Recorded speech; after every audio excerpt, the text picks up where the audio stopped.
Hi, it's Sherri from A Quilting Life, and I'm here today for the January 2023 Block of the Month. First of all, Happy New Year! We are here in 2023, and I'm really excited about this year's Block of the Month quilt.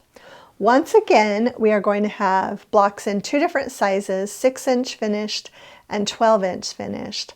But I've got a bunch of different ideas going on for finishing, and just want to give you all of the information about this month's block and everything that you need to get started for this year's quilt along. Let's get started.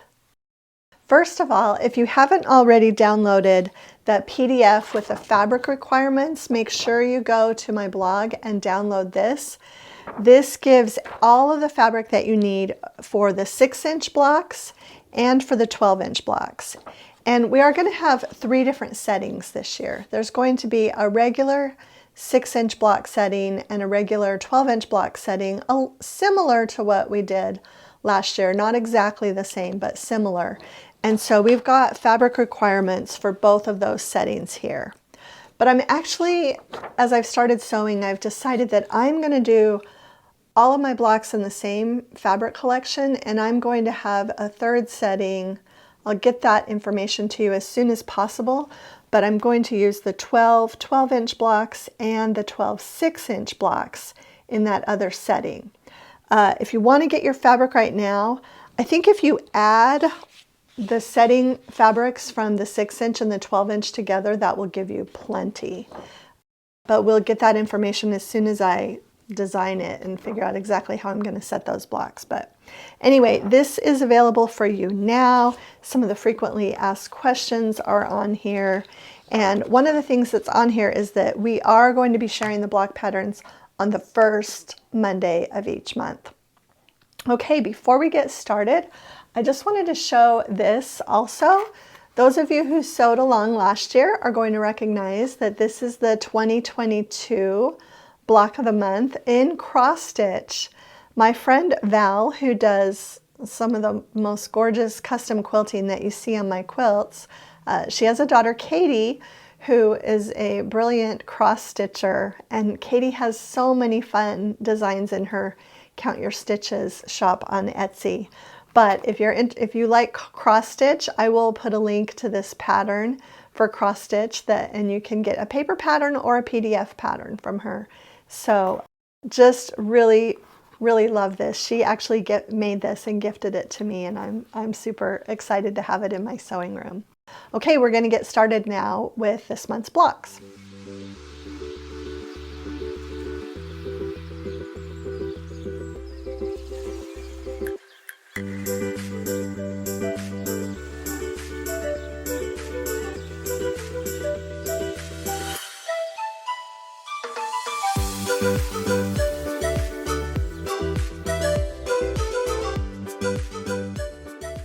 Okay, first just a note about fabrics. I'm actually going to be sewing, as I mentioned earlier, my 12-inch and my 6-inch blocks in the same fabrics. And I am going to use our new Favorite Things collection, which we were just able to share just a couple of weeks ago.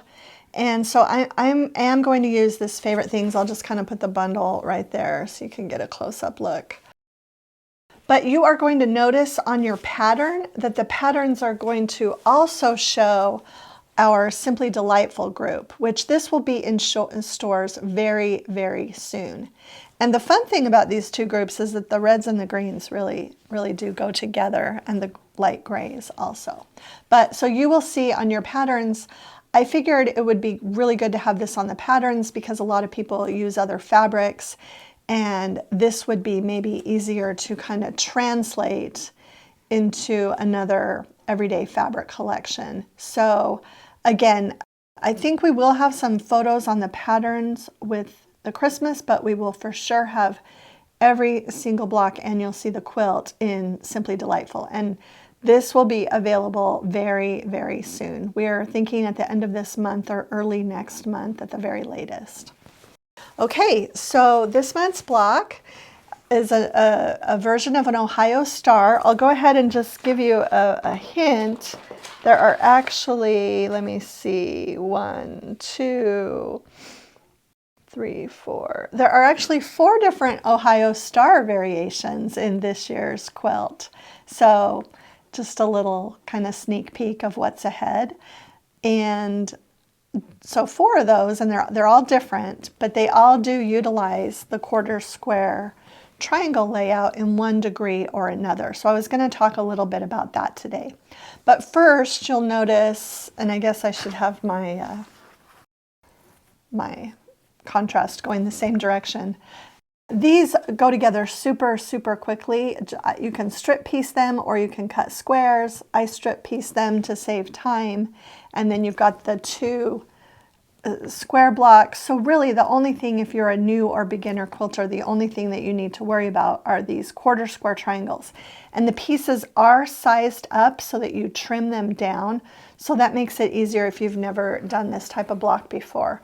We do have a video on making quarter square triangles, and I will link to that, but I'm just going to show you really quickly a little bit about my method. So you're going to put your dark and your light right sides together, and I actually use this 1/2 inch wide ruler, and there are little notches so you can line it up exactly with both of the corners. And I drew 2 lines, and those were the lines that I stitched on. So you can tell that after I stitched, I was going to have these half square triangles. And then you just cut down the middle. And when you press it, you end up with 2 half square triangles. And you'll be making 2 of these units so that you end up with 4 half square triangles for your block. And then to create the final step, you just press everything to the dark, and then when you put them together, those seams are going to nest. And you're going to do the same thing. I've already drawn the lines. You're going to do the same thing. Use the ruler, draw the lines, and after you sew, you will have 2 quarter square triangle units.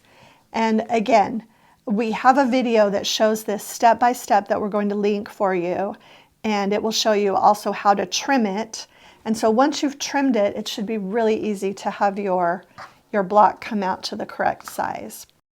Okay, so now that I've done the little quarter square triangle demonstration, let me show you how I pressed the back of the blocks. Okay, so I did flip these seams on all of my 4 patches to help it be extra flat, and I think we might have a video on that. I'll have to look into that. If not, I for sure have a blog post. And then also when I did put those half square triangles together, you can flip the seams on the quarter square triangle units as well. And it just makes those seams really flat. So then I pressed out on the top and bottom rows toward the solid square and the patchwork squares. And on the center row, I pressed in. And then for when I sewed the 3 rows together, I pressed towards the top row and towards the bottom row. And I think I did exactly the same thing on my small block. So yeah, that's the pressing that you'll need for this month's block. And I'm super excited to start seeing all of these blocks and seeing what fabric combinations that you decide to use for this year's Quilt Along. Okay, so that's it for the January 2023 Block of the Month pattern. You can head over to my blog to get the PDF pattern that has instructions in both sizes. And remember to come back on the first Monday of each month for the rest of the year for our additional patterns. If you enjoyed today's video, please hit the like button, share it with a friend, and subscribe to our channel if you haven't already. Thanks so much for stopping by.